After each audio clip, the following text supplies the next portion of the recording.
I want to have a conversation with you all about the creation. It was 425,000 years ago from today, and we are currently in the year of 2023 AD. I want you to go back in the timeline 425,000 years ago. I want you to go to the continent of Africa. On the continent of Africa, there's a lake there called Lake Victoria. You know where the two continents are splitting apart currently? I want you to focus on that area. You see that lake. Beneath that lake, there was a laboratory that was held by Enki himself. 425,000 years ago, he was looking for a workforce to take care of the mining operations that they had going on in Africa. They were needing the extra minerals to repair the atmosphere back on Nibiru, which you can access by portals. You don't have to take a ship off planet to fly out to another world. There are portals and stargates all over this planet that are active and open that you can use to leave this planet. So your accusations and false claims about space are neither here nor there. The most intelligent ape species upon that rock at that time was something they termed a Lulu, Lulu. Okay, this species was captured, and its entire genetic sequence was harvested. Enki left, went up, traveled over to Mars, to Olympus Mons, right? I want you to know this area of Mars called Olympus Mons, right? Upon Mars. That's where the creation of the Igigi was.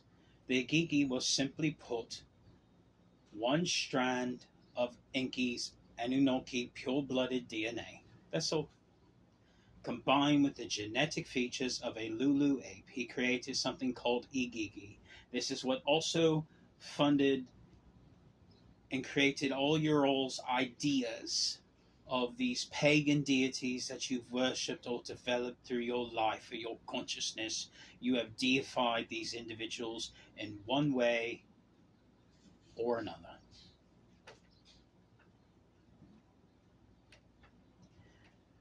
In the Ethiopian book, the Subara Nabrak, right? It talks about the Igigi. They were the sons of God, as they were called, right? What they were, simply put, was a Lulu ape that was genetically modified with Anunnaki DNA. They were kept for the purpose of mining minerals, to be a workforce, a building force, to build structures, to build cities, to be followers, to be sons, to be admirers, to be workers, to mine the ground, to mine the fields, to grow the crops, to mine the minerals, to do all the basic labor and work, right? And they claimed they were sons of God because their creator was Enki himself. No, Enki was never a woman.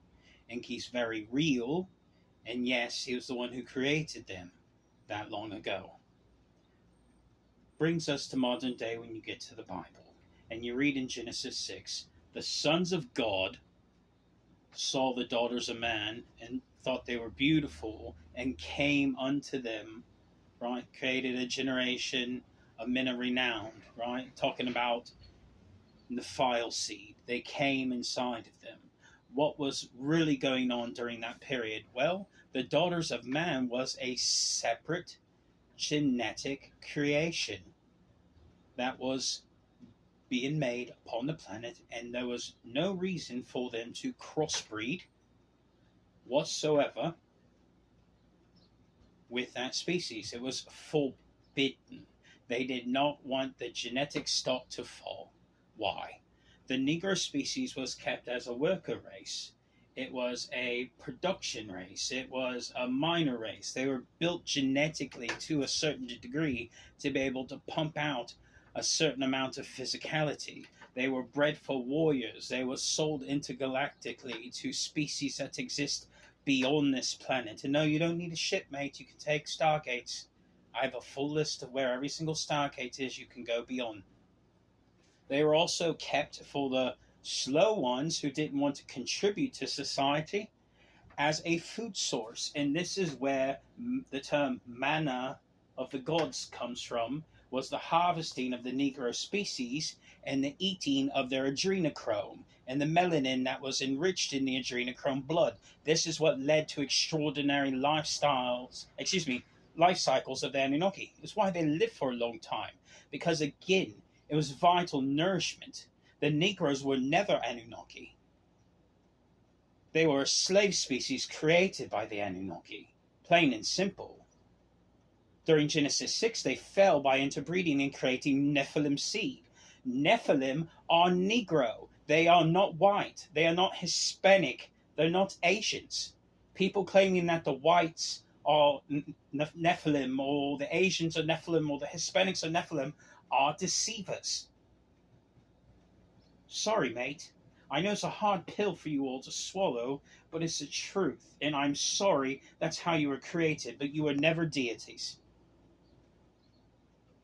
You were created as a genetic experiment on the earth. And there was already a root race that was here upon this earth that existed before the Negro was created. The Negro is not God. They are Nephiles, and they project out all of their shortcomings upon the other races and blame every other race for their problems instead of dealing with their problems themselves. That whole thing of the pagan deities and all them, Mount Olympus, Olympus Mons on Mars. Again, it was just an Anunnaki civilization that had created an inferior genetic race as a slave species. Pretty much insurmounting, they were created as a working force and pets on a planetary farm. No, Negroes are not deities or saviors or archangels or any of those types of things. They are Nephilim seed. It's why their hair is crimped up and greasy and curly like a goat, because their creator, Enki, cursed them and marked their heads with hair like a goat to prove, well, yeah, you're a goat and you belong to hell when you die because of your genetic lineage and your genetic sin. And these are facts, not opinions. And that's the truth of the Negro origin. Whether they like it or not, that's where they come from. Trust me, I'm immortal. I was there. I remember literally everything, and I'm telling you the truth about these monkeys.